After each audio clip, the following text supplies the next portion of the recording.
Well, what's that one rule about Fight Club? You don't talk about Fight Club. But a decision by a Chinese streaming platform to edit the 1999 classic is actually having the opposite effect.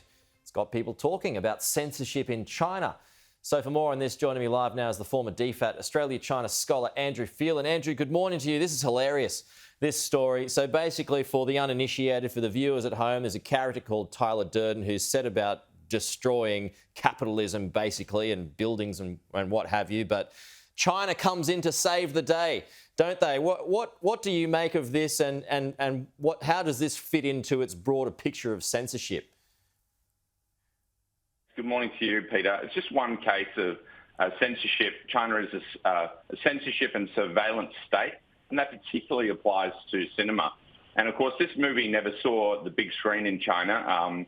Brad Pitt was in the sin bin, in the doghouse for a long time, more than 7 years, probably because of 7 years in Tibet, which was not a film that was widely received in China, and having travelled independently.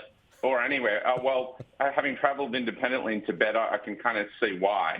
But this is typical of censorship. And another example was World War Z, or World War Z, which you might recall was about a zombie apocalypse started by a virus. And initially in that film, that virus started funnily enough, in China. And because of the censors, they changed the script to the virus then started in Taiwan. So, you know, there's been a couple of examples of that. But the ending of this movie in particular was not something, even though it was distributed via streaming services, was not something that the Chinese censors wanted the public to see, particularly the end scenes. And I only saw this movie a few years ago with a mate when I was killing time in Chiang Mai. But the ending was basically these guys were kind of anarchists and arsonists, and they were basically blowing up Gotham at the end.